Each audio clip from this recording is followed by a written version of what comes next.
Without a doubt, one of the most annoying things inside PvP, in Raid Shadow Legends at least currently, is going to be Polymorph, but right behind it at a close number 2 is going to be Stoneskin.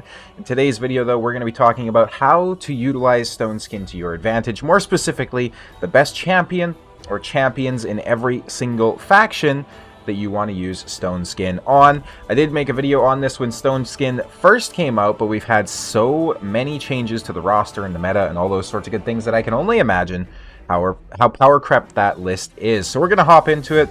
There are going to be mythicals on this list. There's going to be void legendaries, but there's also going to be former fusions, and there's going to be epic champions or champion.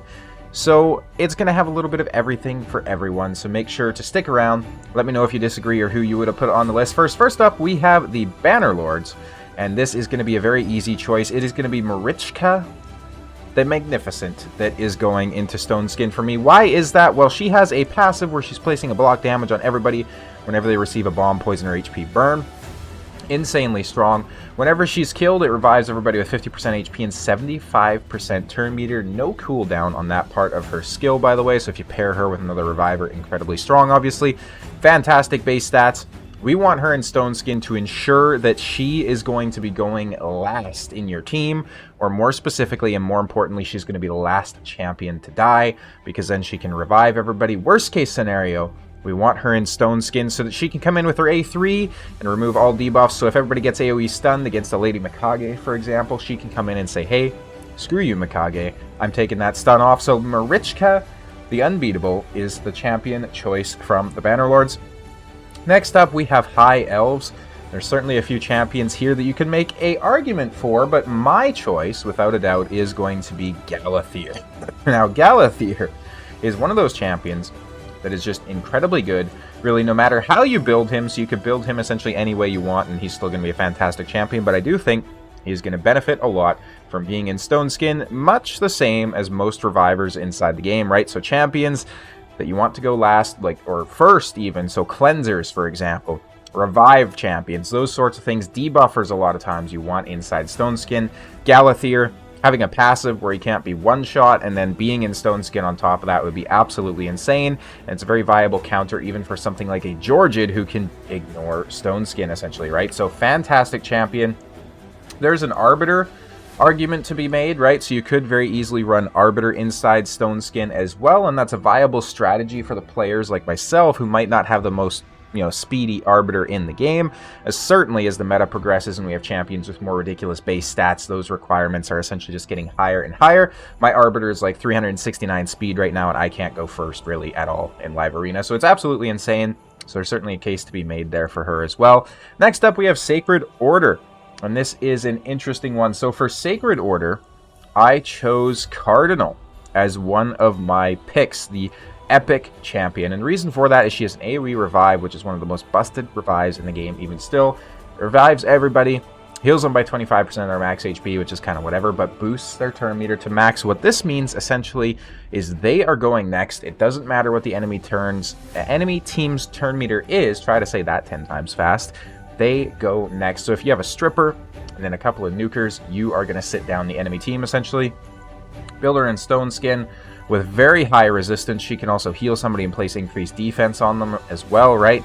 The only thing she's really lacking is like an increased attack or something like that with it, but if she had that on top of this skill, she would be absolutely ridiculous. Next up is the legendary that I picked from this faction, which is actually going to be He-Man, the only champion in the game, even still, who has his own, what's it called? Well, his own copyright on him, right? So Skeletor also has that, but these two champions essentially are the ones with the copyright on them at the bottom, which looks really ugly in my opinion, but I kind of understand why they had to include it. That being said, this guy is kind of like a Rotos, so having him in a Stoneskin build, allowing him to go second, especially when he is an attack scaling champion as well, right? It's going to help him to survive and just do so many more good things. And then he does have a passive where he's increasing his own attack and HP by 5% for each buff placed on him. And Stoneskin counts as a buff, so that's an immediate increase of 5% as soon as he spawns in, which is pretty cool. And he does actually have his own theme song there too, which is something I just noticed, so that's pretty cool. We have Barbarians. There's 2 champions to this faction. First of all, Armands. You can't really argue against Armands being in Stoneskin. Armands is one of those champions. You build him any way possible, and he's going to be a fantastic champion. This guy is super strong. Building him in Stoneskin, though, is going to allow you to avoid annoying things like Hegemon, Tormund, those sorts of things, right? Especially for the first turn or 2 turns, depending on how long your Stoneskin is implemented. Or, you know, even like a Cavalax Teox combination, right? It's going to help you to alleviate those sorts of threats. And then the other option is going to be Freya. Freya is an incredibly strong champion, and because of her passive, you do want her to stay alive. So she's essentially going to be kind of like a mini Necrit, where if somebody on your team is going to die, she keeps them alive with 1 HP, heals them, then activates an instant turn on that ally. She also has an AoE cleanse with a block buffs and a turn meter fill, as well as an increased defense and a shield, plus an AoE provoke on the A1. Very strong champion. I do use her inside, I believe, 2 turns of Stoneskin myself, with essentially just speed and then as much defense as she can possibly have to get those nice, big, juicy shields out on my team. We are moving on over to the Ogren tribes. There's really only one pick here, and it's going to be Gizmak. Gizmak is insane. He places the AoE burns at the start of each round, but he doesn't really have a way to keep himself alive, so if you're not going first, it can cause some problems. So put him in Stoneskin and then enjoy switching to your alternate form and just absolutely blasting the enemy team. For Lizardmen, we are picking Pythion. Pythion is an AoE reviver, a cleanser, a healer, all those sorts of good things all built into one, so having this guy stay alive and be tanky and resistance and, you know, Stoneskin and all those sorts of insane things is going to be super, super important.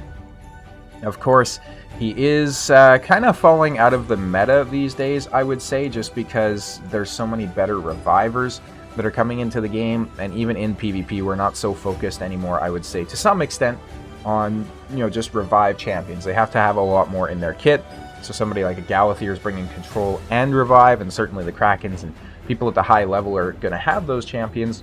But even just for the regular players, somebody like a Pythion is still a fantastic champion to build out. He'll help you progress through Gold 5 Arena, certainly, maybe even into lower levels of Platinum, depending on how your skills and how your gear and all that sort of good stuff are looking.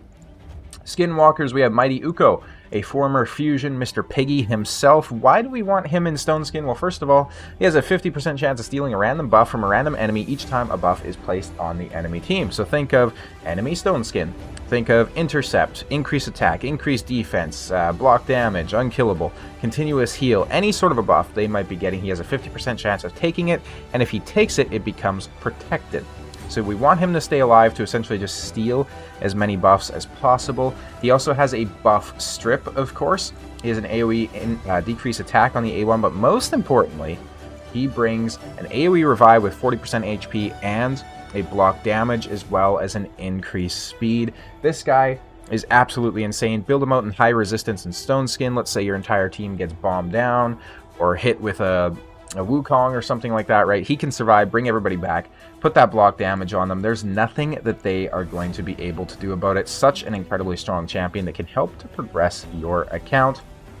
Now for Orcs, there isn't really a good option for somebody to run in Stoneskin, oddly enough. So I struggled a little bit, but I managed to pick Warlord. The reason is he has these Orcish rituals, which an AoE hit, 100% chance to put each target's skills on cooldown. Why I picked Warlord is because I run Taurus Marichka all the time, and it's always annoying when I go against a Warlord who's in Stoneskin, so I try to think about it from my perspective, which champions I'd hate to go against inside Stoneskin, because of course, with that AoE, Taurus is going to counterattack, and if Warlord takes no damage, there's nothing you can do about it, right? Because essentially the way Stoneskin is working is it stays on your champion until the end of the turn. So any sort of counterattacks or anything like that are going to get blocked or mitigated, which is pretty cool. Apart from Warlord, though, there's just flat out no good options inside the Orc faction. We have Demon Spawn next. Obviously, first champion I would pick is going to be a Duchess. Having, again, that AoE revive with Perfect Veil and the block debuffs and all that sort of stuff that you can count on. Having her stay alive. She's so strong in so many areas of content right now as well that you will not regret building her out in a very, very good Stoneskin set. I'd recommend probably just speed, resistance, HP, and maybe a bit of defense on top as well, right? Very, very simplistic. And then we also have another champion is actually seeing a bit of a resurgence, and that's more to Macabre, and the reason he's getting a resurgence is because of his peril skill. So attacks one enemy 2 times, ignore shield and block damage as well as defense. Enemies killed by this skill cannot be revived, and that goes hand in hand with his passive, where he has a 20% chance to unlock peril when he's hit, and 20% chance to fill his turn meter by 25%. Build him super slow, 100% crit rate, as much crit damage as you can possibly do, and then HP on top since that's what it scales on. And this guy is going to be a fantastic counter inside the arena, especially if you're using mythical champions for somebody like a Marius. Marius is doing a lot of AoE damage. You build more to inside Stoneskin, obviously he's not going to have to worry about those enfeebles coming in from Marius. Every time you try to decrease a turn meter, or you metamorph as a mythical champion, Marius is going to throw out his A1, AoE, has that 20% chance of putting Mortu Macabre into the fight. That being said, when you run Mortu Macabre, there is a 1% chance that his peril will activate. However, be careful, because when the enemy team runs Mortu Macabre, there is a 95% chance that peril will be unlocked. And in case you couldn't catch it, that is a little bit of a joke based on the odds of the game, because it always feels like this guy is useless when he's on your team. Let's just put it that way. We have Undead Hordes coming up. I think there's really only one option here. I don't think anybody's going to argue this. If you are, too bad, shut up. It's UDK. There is nobody else inside this faction that could really benefit as much from a Stoneskin build as a UDK. Build UDK inside Stoneskin, put him in a damage dealing set on top too. Why not, right? With his passive, where he's completely blocking one hit, this is absolutely insane. He's going to be soaking up hits from huge damage dealers like, you know, Rotos and Harima and Wukong and those sorts of champions. So just make sure that he is in Stoneskin and able to stay alive, right? So very, very strong champion. Apart from him, obviously Necrit is a fantastic pick, and so is Sifi as well, as long as you can get her fast. Both of those champions these days pretty much do have better sets that you can use, though. For Dark Elves, we got a couple that we're talking about. So first of all is actually going to be Queen Ava. And why is that? Well, Queen Ava has this insane block revive on the A2, but you'll also notice it has a built-in 50% defense ignore. Traditionally, part of the downside to building somebody in Stoneskin is that they're not going to be able to get down, ignore defense of, say, like a Savage set or something like that. However, she has that built-in ignore defense, and now with accessories we can use those for Stoneskin as well, meaning that we only need one piece of upper gear to be Stoneskin to get the full Stoneskin bonus for at least you know, one turn of it, right? So she can still run Savage plus Stoneskin, Lethal plus Stoneskin. This champion is absolutely fantastic. She is my campaign farmer even still today, and she was actually the very first legendary I ever pulled, so she definitely has a sweet, sweet place in my heart, that's for sure. And the other option is going to be Mithrala. Now, Mithrala is a bit of a weird one, because generally you want to build her with a very, very high accuracy. Because of her passive, her accuracy is going to transition over into resistance as well. However, with a lot of champions coming into the meta that have increased accuracy, so think about like a Lady Mikage, for example, that's going to help to mitigate how much resistance you can have on this champion. And then obviously with mythical champions just flat out ignoring 20% of your resistance, the effects are absolutely insane. So if we say that your champion has 1,000 resistance, right, which is still unattainable for most players. So let's say she has 1,000 accuracy in total, and then, you know, translates into 1,000 resistance. Lady Mikage is going to come in, and she's going to say, hey, I'm ignoring 20% of your resistance. Your resistance is already down to 800. On top of that, I'm also placing an increased accuracy on myself, so your resistance is now down to 400, right? Which realistically, your resistance has to be about 150 points higher than wherever the enemy's accuracy is to have an over 90% chance to resist. So that means, all things considered, that the enemy team's Nishak or any sort of a champion that's debuffing Wukong, right, he will only have to have 300 accuracy, roughly, in that particular situation to have a very good chance of debuffing you. So building her inside Stoneskin while also applying all the other concepts of how you'd want to build Mithrala can be very, very strong, especially if you're depending on her to be a cleansing champion, right? It's so crucial to make sure that the cleanse champions on your team are not affected by crowd control, because if your cleansers are crowd controlled, you are fucked. Simple as that, right? We have Knights Revenant, fairly simple choice in my mind. That's going to be White Queen Ancora.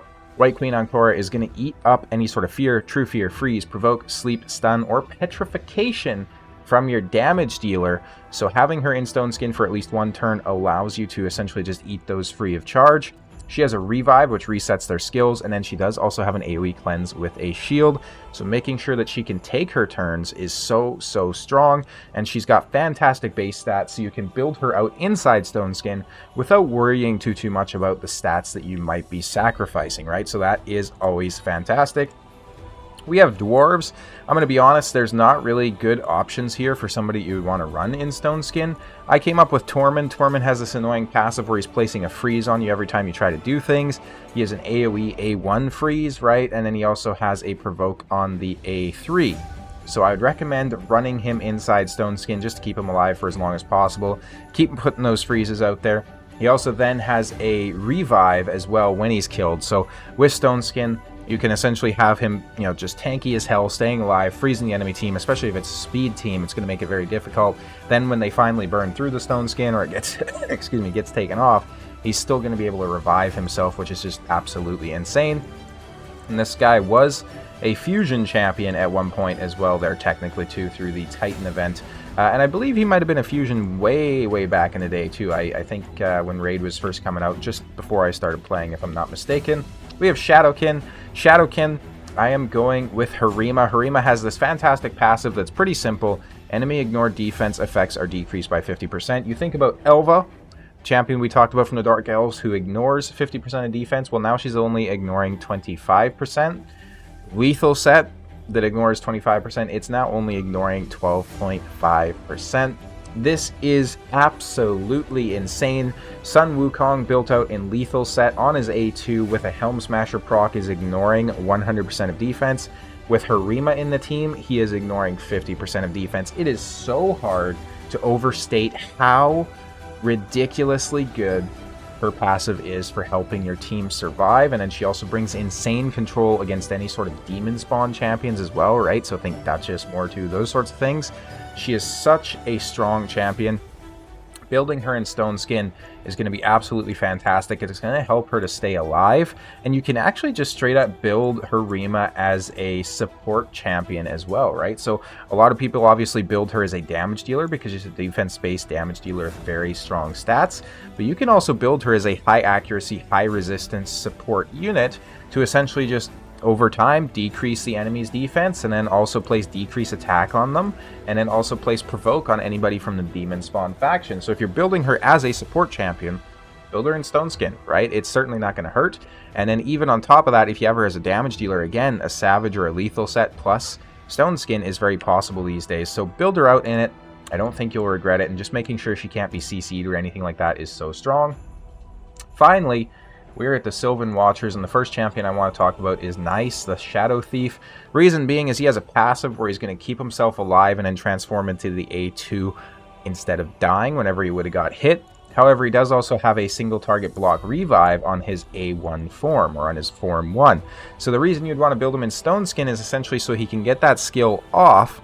Then once the Stoneskin's wore off, if he takes a fatal hit, he's essentially just going to say, no, I'm actually staying alive, going into my secondary form, I can revive people now, all those sorts of good things. So giving this champion essentially just a secondary turn or a chance to get his A3 off before dying is going to be so strong for your account. And then lastly, the other champion to build out in Stoneskin is Elva. Absolutely fantastic champion. We're seeing her come in as one of the MVPs for even the new Chimera mode. She's useful in so many areas of the game, as you can see from the reviews. People are very high on her, rightfully so, in all honesty, right? Like, there's not any reason not to like her. And she's just absolutely fantastic at keeping everybody alive, reviving them, and all those sorts of good things. So again, I've said it so many times, but revivers, cleansers, and support champions, you need them alive so that they can do their job. Build Elva inside Stoneskin, and she's going to do fantastic things for you. I hope this video was helpful. Let me know if there's any champions you disagree with my pick, or if there's any factions where you would have picked a different champion.